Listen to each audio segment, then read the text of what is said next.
comunicado que envían a esta hora, profesor, es que la evasión de la menor de 14 años se dio el 8 de noviembre de 2024 y fue localizada en Nicaragua. En ese momento se le comunicó a la Policía de Niñez y Adolescencia y posteriormente al Ministerio Público de, digamos, la evasión de esta menor. Como ¿Qué dejando la problema tiene el aclaratoria, ¿no? señor? Tiene serio problema el señor. Wow. Pero en fin, O sea, se le evadió de acá Sí. parece. y terminó en Nicaragua. Wow. Interesante, ¿no? Obviamente ahí hay otros actores, Gonzalo. Ah, no, obviamente, pero por favor. Incluso lo interno, ¿no? Sí, hay otros actores. Eso no es, como bien dice Cara, estaba en el CENIAF y apareció en Nicaragua. Eso está Ujú, como extraño. ujú. Jugar un papel otros actores. Pero en fin, oiga, espero que no se vaya. Espero que no se vaya ¿Quién? el señor que está ahí a su diestra. Y él por qué se va. Porque, Él no se puede ir. espérese, yo le voy a decir por qué. Ah, Porque ya estoy aquí con Carolina Orozco, quien es la presidenta de la Cámara Minera de Ecuador. Le iba a decir bienvenida, pero no, el que está de intruso aquí soy yo. Buenos días. Buenos días, no, más que bienvenidos, que saben que esta es su casa. Oígame, Carolina Orozco es ingeniera. ¿A qué se dedica profesionalmente? Bueno, un poco de mi trayectoria profesional. Soy ingeniera ambiental y también soy abogada A ingeniera ambiental. O y sea, abogada. ¿sabe por qué yo quiero que él no se vaya? Mi compañero que está allá en Panamá, uno de ellos. Porque él dice que es imposible que puedan convivir y coexistir la minería y el medio ambiente. Gonzalo, Carolina Orozco es ingeniera ambiental y es la presidenta de la Cámara Minera. Perfecto. Explíqueme eso. Así, bueno, yo creo que represento bastante de la desmitificación del sector minero, ¿no? Que el sector minero no es armónico con el medio ambiente, pues hoy al menos en mi país lidera la industria una mujer, además de ingeniera ambiental. Y por supuesto que son dos actividades que van de la mano. Pueden ir de la mano. Claro que sí. Más allá del tema legislativo, porque en la legislación ambiental tienen que haber medidas de prevención, control, mitigación para cualquier posible impacto ambiental. Y esto no solo en la minería, sino en cualquier tipo de actividad económica. Pero más allá de la legislación, nosotros debemos regresar a ver qué está pasando en el mundo minero, es decir, en otros países y que no son muy lejanos a nosotros. Por ejemplo, vamos a hablar de Chile, que estamos en la misma región. Chile no solo que tiene actividades con bajísimos impactos ambientales y con altas compensaciones, sino que hoy ya está innovando, está hablando ya de la transición energética incluso dentro de las propias actividades. Cuando yo hablo en universidades con facultades de ingeniería ambiental o de biología, y siempre dicen, es que la minería no sabemos si es buena o mala. Toda actividad humana, El ser humano tiene una. exacto, Así es. causa un posible impacto ambiental. Así es. No es cuestión de que, no, de que exista una actividad sin impactos, sino de que identifiquemos perfectamente cuál es ese posible impacto y que tomemos las medidas necesarias y adecuadas para poder mitigarlo, prevenirlo y controlarlo. Ahora ustedes han escuchado muchísimo sobre la transición energética, que el mundo está hacia el camino de la transición energética porque yo creo que en todas las agendas de gobierno debería estar la preocupación constante del cambio climático. ¿Cómo nosotros podemos descarbonizar el mundo, utilizar menos fuentes de energía fósil, menos gasolina y migrar hacia un mundo donde los autos, por ejemplo, sean eléctricos, donde la Sí. electricidad ya no sea por termogeneración, sino Pero por Carolina, solares, espérese, sin minerales? párese ahí un segundito. Párese ahí un segundito. Porque no sé si usted sabrá que en Panamá este debate está planteado, el tema de la minería, toda vez que Panamá tiene una historia de minería desde la época de la colonia o Así es. antes. No es, lo novedoso en Panamá es la explotación a gran escala, Así porque es. pues luego los estudios encontraron que hay estos grandes yacimientos, particularmente de cobre.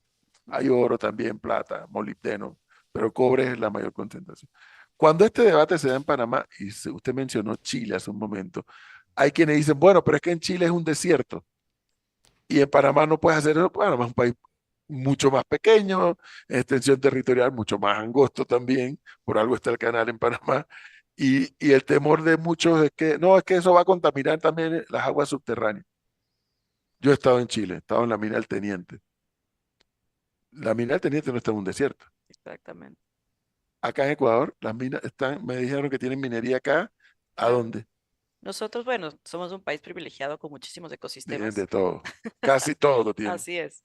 Nosotros tenemos minería desde el norte, centro y sur del país. Y te puedo decir que están en áreas donde hemos aprendido a convivir con el medio ambiente, con la naturaleza, con todas las especies de flora y fauna perfectamente. Y no solo eso, sino también con las comunidades indígenas. Así ¿Y que lo de ustedes es solo nosotros no somos chiquitos. extracción o también es procesamiento? Nosotros estamos en fases de exploración, en explotación ya.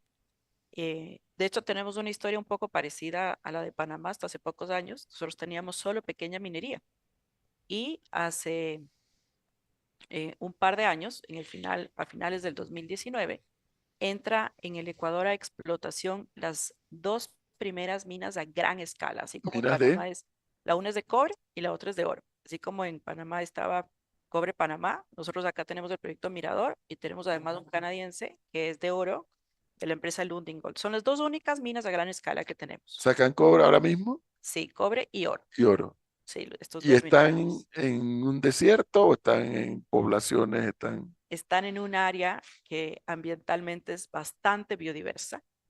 ¿Y Y es a cielo abierto? la de cobre es a cielo abierto, la de oro es subterránea. Así que tenemos los dos ejemplos en este país y los dos ejemplos de cómo se lo puede manejar Pero le adecuadamente. vuelvo a preguntar, ¿solamente extraen o también procesan? También procesamos, También es procesan. decir, es la explotación y el Ok. proceso de beneficio. Están las plantas de beneficio donde se saca el concentrado y de ahí esto se exporta. Bueno, tal vez no expliqué bien mi pregunta, pues ahí quiero llegar. De lo que yo he entendido, como le digo, estaba en Chile, estaba en Sevilla también viendo una mina, proceso de cierre. En la de Panamá he estado varias veces. En Panamá solo se extrae el material. Aquí me daban estas muestras. O sea, se extrae el material y el concentrado y se lleva.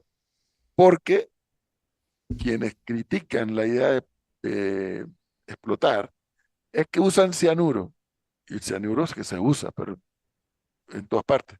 Sí, En así muchas es. cosas usamos, el ser humano se usa cianuro, pero no se utiliza porque no se requiere la separación a base del cianuro. Allá lo hacen con una Con flotación, con flotación, son los flotación. métodos de flotación. Entonces se manda, sí se va, creo que se manda para China, pero no se hace el procesado del cobre para sacar la lámina, no se hace, nada más se extrae el producto. Claro. Acá Cuando igual, ustedes o llegan, también sí, procesa. es muy parecido. Nosotros llegamos, al igual que ustedes, a la fase de beneficio que le llamamos nosotros. Es decir, la separación del mineral de la roca primaria. Generamos un concentrado y el concentrado es lo que se exporta. Nosotros no llegamos hasta la parte de la refinación, que es justamente lo que hacen en China, por ejemplo, con el cobre. Refinan y hacen las láminas Cosa de que cobre. Chile sí hace. Exacto, Chile en sí Chile sí se procesa. hace. Nosotros no. A ver, y vamos un poco a ir desmitificando el sector, como yo digo. La gente cree que en la parte de beneficio, que es donde se utiliza la flotación, que hay otros métodos como también se puede utilizar el cianuro, que no está prohibido en el mundo, sino que es más controlado y las empresas tienen que tener mucho más cuidado y más prevención. Y hay otros que, por ejemplo, la minería ilegal, que nosotros en realidad llamamos extracción ilegal, porque ante nuestro Código Integral Penal está tipificado como un delito y es la extracción, utilizan mercurio. ¿Sí? Mercurio, claro, que eso es la Entonces, muerte. Eso exactamente. es Y la en el muerte. Ecuador está prohibido el uso del Acá mercurio en igual, en minería. Panamá igual. Entonces ellos utilizan mercurio. Muchas empresas utilizan cianuro y algunas utilizan no cianuro, pero flotación y otros incluso métodos mixtos entre cianuro y flotación, que no está prohibido, solo hay que saber manejarlo muy bien y para eso hay Allá. legislaciones no solo nacional, sino internacional. Gonzalo, que cree que no puede haber minería y medio ambiente, quiere preguntarle algo. Claro. Diga, No, a Gonzalo. ver, yo soy creyente de la ¿Escucha? minería. Soy creyente ¿Me de la escucha bien? minería. Yo lo escucho, pero ¿usted me escucha bien? No, no, acá. Sí, Sí, yo. estamos Perfecto, escuchando. perfecto. Yo soy creyente de la minería, pero también soy creyente de que hay una realidad. Así como lo acaba de decir nuestra invitada, la minería genera un impacto. El tema es, ¿las empresas mineras son realmente sinceras sobre el impacto que genera esta práctica en el medio ambiente? ¿O minimizamos el impacto? Es la pregunta que yo le hago. A ver, Gonzalo, es una excelente pregunta y eso te lo voy a responder no como minera, sino como ambientalista. Primero, si yo no creería y no tuviera la convicción de que los impactos, porque sí se causa impactos, no pueden ser controlados, prevenidos y mitigados, no estaría liderando la industria porque iría totalmente contra mis convicciones. Segundo, yo creo que estamos viviendo en una era tan globalizada en donde esconder información es imposible.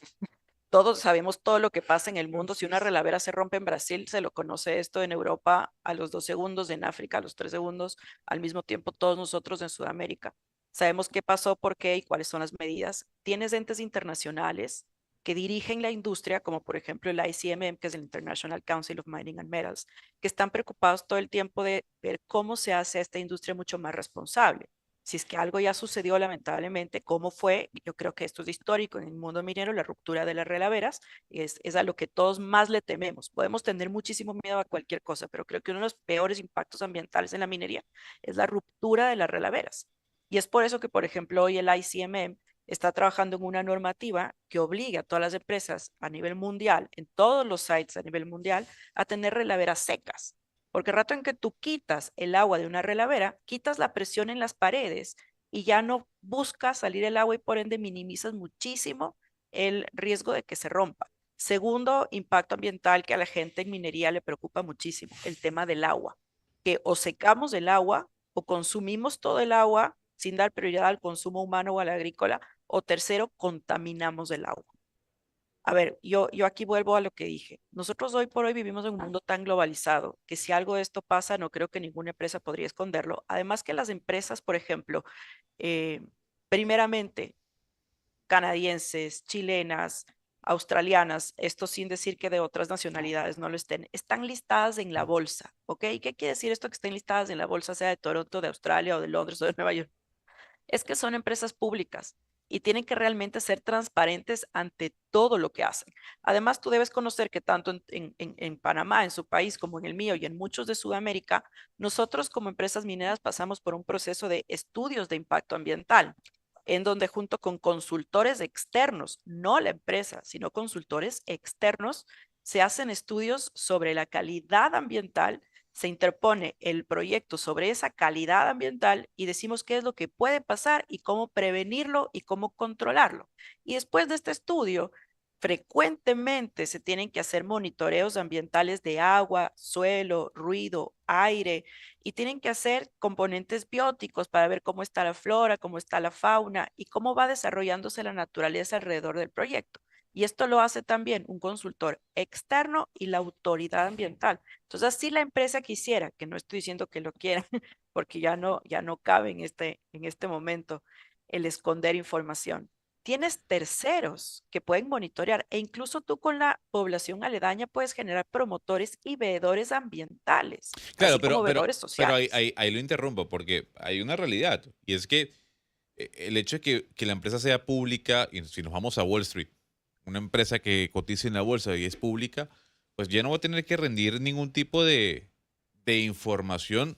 Esto se anunció hace nada con respecto al impacto climático que tenga dicha empresa. Entonces, a ver, yo no estoy diciendo que las empresas vayan a destruir y destruyan el medio ambiente porque les da la gana, sino que la pregunta que le hago más bien es, ¿estamos realmente fiscalizando a las empresas como se debe fiscalizar?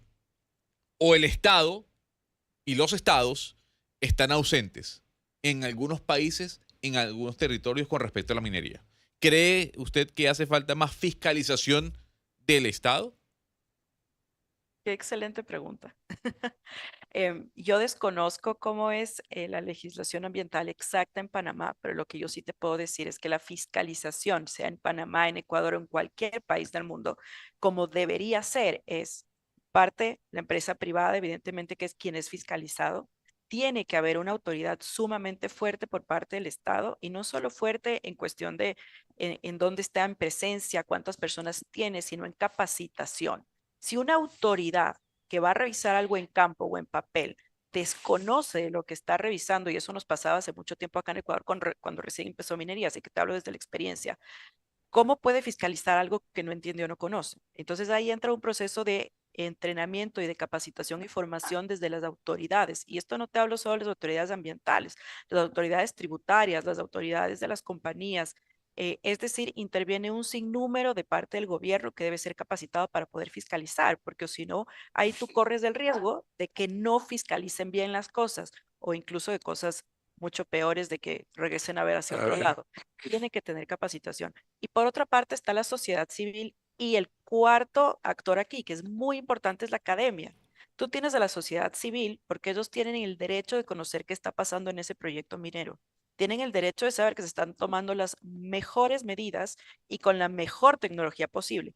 Y ahí interviene también la academia, que es el tercero independiente o el tercero confiable, en donde la academia, que no trabaja ni para el uno ni para el otro, tiene la obligación de investigar siempre qué es lo que está pasando y cuáles son las mejores alternativas. Si tú no tienes un equipo de fiscalización integrado por todos estos actores, es bastante difícil poder hablar de transparencia. Y eso es otra de las cosas y principios fundamentales, Gonzalo, que tiene que ver en la industria minera, la transparencia. Porque si los procesos no son conocidos, si la información no es pública, si el monitoreo de agua, de ruido, de suelo, de aire, de flora y de fauna no se publica, entonces evidentemente va a dejar como una duda o incertidumbre a la autoridad y también a la población.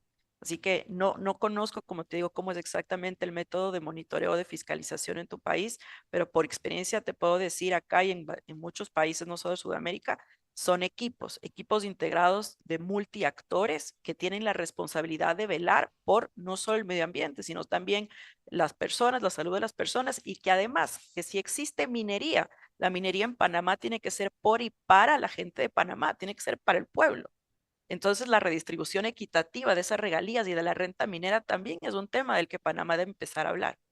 ¿cómo es esa relación precisamente? Quería preguntar, entre otros temas. ¿Cómo es la relación Estado-empresas que explotan acá en Ecuador? Eh, ¿Cómo cobra el Estado en la explotación de un recurso que es propiedad del Estado? Me imagino aquí Así es es. igual. Sí, El recurso es propiedad del Estado. Lo que hace el Estado es que concesiona la explotación. exactamente. ¿Cómo cobra el Estado y cuál ha sido el impacto en la economía? Bueno, para darles un ejemplo del impacto en la economía, nosotros, como les decía, tenemos solo dos minas a gran escala. Ustedes en Panamá tienen tenían o tienen en stand-by Cobre Panamá, que es una sola. Nosotros tenemos dos, no son muchas más. Y hoy por hoy, con las exportaciones de estas dos minas, el sector minero llega a ser el cuarto rubro del PIB ecuatoriano. Nosotros logramos exportar más de 3.000 millones de dólares al año solo con estas dos minas, que son el 80% de las exportaciones, y el otro 20% representa a la pequeña minería que eso ha sido ancestral en nuestros países. Es así como cambió la economía, pero más importante que el cambio de la economía, que llegamos con dos minas a ser el cuarto rubro, yo creo que es cómo dinamizó la economía de los sitios donde estamos explotando y cómo dinamizó la generación de trabajo y también cómo cambió la vida de los jóvenes en esas poblaciones. Y eso es muchísimo más importante que entender. Más allá de que el Estado tenga una recaudación tributaria hoy de más de 750 millones de dólares solo del sector minero, nosotros en regalías pagamos entre pequeña, mediana y gran escala del 3% al 8% de regalías mineras y tenemos una ley aquí en el Ecuador que dice que el 60% de esas regalías tiene que ser sí o sí reinvertida en cerrar las brechas sociales del sitio donde se extrajo el mineral, es decir, en temas de educación, salud, vialidad, nutrición infantil, telecomunicaciones y todos aquellos servicios básicos mínimamente que la población debería tener, esas brechas sociales deben ser cerradas. Una vez que sean cerradas, debe planificarse para la prosperidad del pueblo. El 60% de las regalías sí o sí deben ser reutilizadas en la zona donde se extrajo el mineral. Pero más allá de eso, ¿qué ha generado la minería a gran escala en este país? Ha generado prosperidad y eso se lo ve, o sea, no hay cómo esconderlo. En la provincia donde se encuentran estas dos minas, que coincidentemente están en la misma provincia, la provincia de Zamora, al sur de nuestro país, es la única provincia que en los últimos años ha tenido un crecimiento económico. Ecuador creo que no es secreto para nadie. Nosotros hemos venido en una recesión económica desde los últimos años, desde la pandemia, un poco antes, en el cual el crecimiento económico ha sido muy lento o inexistente, excepto en la provincia minera, que es Zamora. Ahí el crecimiento económico ha sido el más grande de todas las 24 provincias de este país y además es el único Es la única provincia donde la pobreza ha decrecido, al contrario que las demás donde seguimos creciendo. 13% de la pobreza en esta provincia de Zamora ha decrecido desde la entrada de la minería. ¿Qué quiere decir esto? Que 13 de cada 100 ecuatorianos, zamoranos en este caso, esta provincia, salieron de la pobreza a la extrema pobreza según los índices ecuatorianos, gracias a la minería. Y no es porque, y aquí sí quiero aclarar algo, no es porque toda esa gente trabaja en la nómina de la minera. No es así. La minería, tanto en Ecuador como en Panamá, como en cualquier país, tiene que llegar a dinamizar la economía de muchísimas formas. Y si no, que mejor no llegue. Esa es la realidad. Así como nosotros siempre decimos, si como países podemos elegir quién viene a explotar nuestros recursos, elijamos que vengan los mejores, los que vengan con los mejores estándares ambientales, ambientalmente responsable y socialmente justo. Estas empresas llegan y dinamizan desde los servicios de proveeduría, tan sencillos como logística, como autos, dónde se hospeda la gente, hoteles, Uf, dónde comen, dónde hacen las compras, dónde compramos los equipos de protección personal, dónde compramos los uniformes. Es decir, desde los comercios más pequeños hasta las importaciones más grandes para el montaje de una mina y del procesamiento, como significan esta envergadura de proyectos, todo esto se dinamiza y eso es lo que Panamá tiene que buscar. ¿Cómo hace que se pueda entrenar gente, se puedan crear emprendimientos que después sean empresas para poder proveer los servicios y los productos a un sector minero para que la contratación tanto de mano de obra como de productos y servicios sea local y que la mayor cantidad de dinero pueda quedarse dentro del país y así la renta minera no depende solo de las regalías, sino de la dinamización de la economía, de todo lo que consume una industria minera que puede ser tan grande, tan beneficiosa y sobre todo tan buena para el crecimiento económico de todo un país. ¿cómo está el precio del cobre para estos días? Me tomo la elección, porque del oro yo le sigo, porque además gerencio una empresa exploradora de oro. El oro Está está sobre los volando, 3.000, precios históricos. exactamente. Y el cobre debe ir igual despegando hacia arriba. ¿Y por qué? Y aquí ustedes como Panamá son un jugador sumamente importante para el futuro y para una ¿Por posible qué? batalla geopolítica que va a existir entre lo que estamos viendo hoy, China y Estados Unidos. ¿Por qué?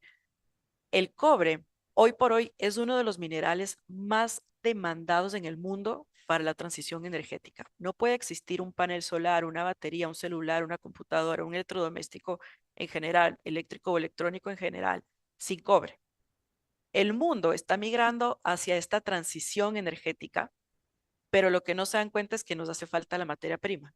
Hoy por hoy ya lo sabemos, y esto se lo he dicho mundialmente, con las minas de cobre que están produciendo en este momento, se tiene un déficit del 30% en los próximos 20 a 30 años de la oferta versus la demanda creciente. ¿Y qué hace eso? Que el precio del cobre siga subiendo. Los países que tienen estos yacimientos aún no explotados o que están explotándose, pero en sus primeros años, venimos a ser estos jugadores tan importantes para los países que hoy están buscando llenar su stock de cobre. ¿Por qué? Porque hoy el principal jugador en cobre es China. Ujú. China es quien ha depositado su inversión en proyectos que hoy están en explotación, pero por sobre todo en proyectos que están en exploración, que han descubierto yacimientos muy importantes bajo tierra y que entrarán en explotación en los próximos 10 años. ¿Esto qué significa?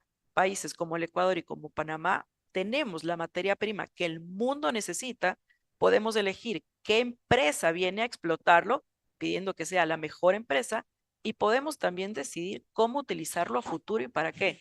Qué lindo que, por ejemplo, Panamá, y esto Gonzalo un poco respondiendo también a las preguntas que estábamos conversando, qué lindo que Panamá pudiera empezar a pensar en una minería con reciprocidad, una minería con propósito. Y ustedes, como son nuevos en este mundo minero, tienen todavía la oportunidad de pensar, estructurar una industria como es la minera así. ¿Y qué quiero decir minería con propósito y minería con reciprocidad? Nosotros, y esto como ambientalista te lo digo, estamos sacando del subsuelo algo, estamos quitándole algo a la madre tierra, lo que nosotros en Quichua los ecuatorianos llamamos la Pachamama. Nosotros quitamos algo y si yo le quito algo a la naturaleza, lo mínimamente en mi imaginario, lo correcto es que yo le devuelva algo. ¿Y qué le estoy devolviendo? Que ese mineral, el cobre en tu caso, que ese cobre que yo le estoy quitando a la naturaleza, lo pueda transformar en tecnología. Tecnología que, por ejemplo, la usamos para combatir el cambio climático y la descarbonización. Tecnología de punta para limpiar el agua que todos nuestros ríos necesitan y no necesariamente es por contaminación de la minería. Miren, en Ecuador, más del 80% de nuestros ríos están contaminados y no es por minería. ¿Saben por qué es? Porque todos los municipios botan las aguas negras No, y pero grises acá directo al río tiene a sin un tratamiento. panameño que está encendido con todo lo que usted está diciendo. Exactamente. Dice, tengo un amigo ecuatoriano que huyó de su país y me dice que explique ríos Tutsupino, Chumbillacu, Changuno, Tuyano y Guanguno. Esa es una de las preguntas que a mí más me toca el corazón, y no solo como ambientalista y minera, sino como ecuatoriana. Mira, los ríos que tú acabas de mencionar son ríos que están totalmente devastados, perdidos casi en su 100% del ecosistema. ¿Y por qué? Por la extracción ilegal. Y eso no tiene nada que ver con la minería. Aquí voy a hacer una diferenciación súper grande. Mineros somos las personas que trabajamos legal y también legítimamente para aprovechar los recursos del subsuelo por y para nuestros pueblos. En mi país, Ecuador, para los ecuatorianos, y en Panamá debe ser para los panameños. Eso es minería, los que somos mineros y aprovechamos del subsuelo. Ahora, los otros son delincuentes, al menos así lo tipifica mi Código Integral Penal. Los delincuentes son los que extraen ilegalmente los recursos del subsuelo, los explotan ilegalmente, porque ellos ni siquiera los aprovechan, sino que los explotan y nadie se beneficia de eso, sino solo pequeñas mafias. ¿Qué está pasando en el Ecuador con respecto a la extracción ilegal, la mal denominada minería ilegal? Porque esos no son mineros, son delincuentes y se los tiene que llamar como son. Están acabando con los ríos, con los tejidos sociales de las comunidades y los pueblos en territorio, porque ellos llegan a extorsionar a la gente, a robarse el subsuelo, que además es de absolutamente todos los ecuatorianos.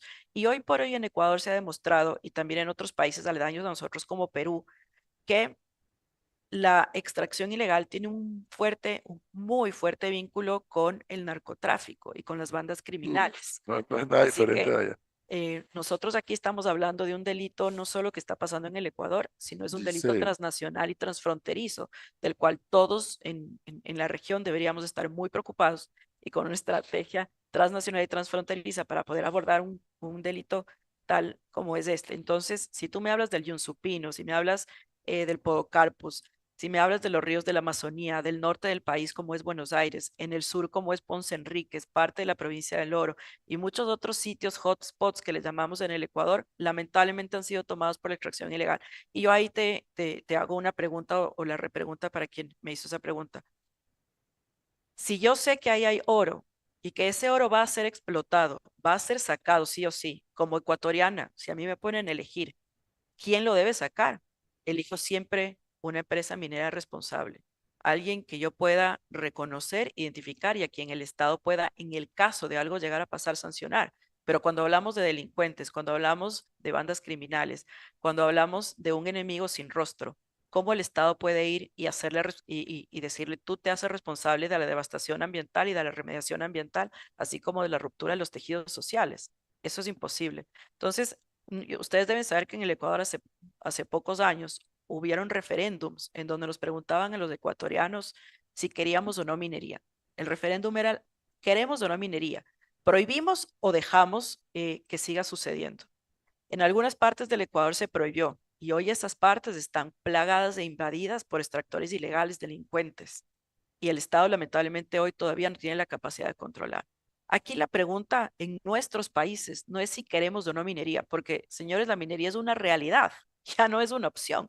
La minería está pasando. La real pregunta no es sí o no, la real pregunta es quién queremos que explote esos recursos, los legales o los lo ilegales. ilegal. Y si queremos que sean los legales, apoyémosles, identifiquemos los mejores estándares como país que queramos que ellos se fijen y trabajemos en conjunto. Una curiosidad que se me acaba el tiempo ya.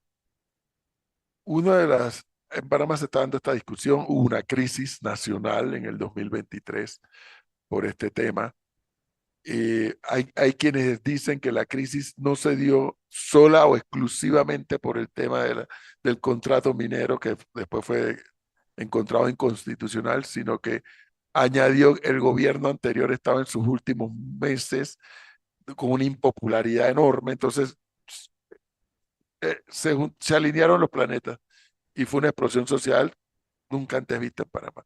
Sobre todo la gente joven. de todas las edades, pero los jóvenes panameños tuvieron un protagonismo muy importante en esas manifestaciones. Ha pasado el tiempo, el nuevo gobierno ha dicho, este tema lo vamos a discutir, porque es que ya la mina está abierta. No está en el periodo de exploración, ya estaba en explotación y ya había exportado. Entonces, estalló la crisis y hubo que parar porque el contrato fue declarado inconstitucional y ahora hay un impasse y ya el nuevo gobierno ha dicho, esto se va a resolver. ¿En qué dirección? No sabemos. Si se va a cerrar, si se va a continuar. Allá no hay necesidad de hacer un referéndum, ni un plebiscito, ni nada, porque es que la Constitución reconoce la existencia de la minería. Pero sí yo creo que hay un talón de Aquiles y le quiero preguntar cómo lo resolvieron acá. En Panamá, la minería es fiscalizada, dirigida por una oficina, el Ministerio de Comercio e Industria, y dentro de él hay una oficina que se llama Dirección de Recursos Minerales. Entonces, lo que muchos argumentan, y yo que estoy de acuerdo con explotar ese recurso, reconozco al mismo tiempo que el Estado es débil en materia de fiscalización y que el Estado, para entrar a este debate que vamos a entrar ya los panameños, porque estamos entrando, de si sí o sí no explotamos lo que ya está. Como dijo Rubén Blades, ya el hueco está abierto. Y Rubén Blades es un panameño complicado, créeme, es complicado. Y dice, ya el hueco está abierto, terminemos esto. Eh, Uno de los talones de Aquiles es la fiscalización. El ente regulador, el ente rector, que tenga el músculo suficiente para fiscalizar y decir, no están cumpliendo en esto. No, porque los otros sectores dicen, como son empresas tan grandes, con tanta experiencia, ellos son los que tienen a la gente que sabe de esta historia. ¿Cómo han logrado resolver eso acá? Bueno, yo creo que eso es un desafío para todos nuestros países.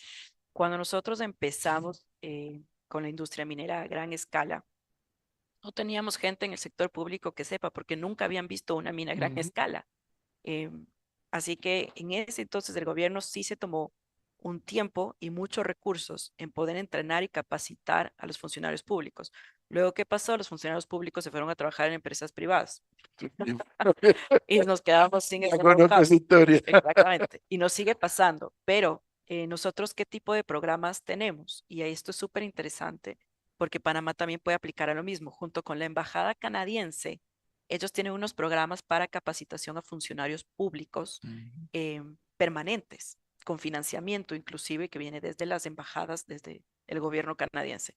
Nosotros nos hemos apalancado muchísimo en muchos gobiernos y embajadas para tener recursos y que sea posible capacitar O sea, para constantemente. formación de Formación profesionales. de profesionales, exactamente, y no solo que sean destinados al sector minero privado, sino principalmente al público.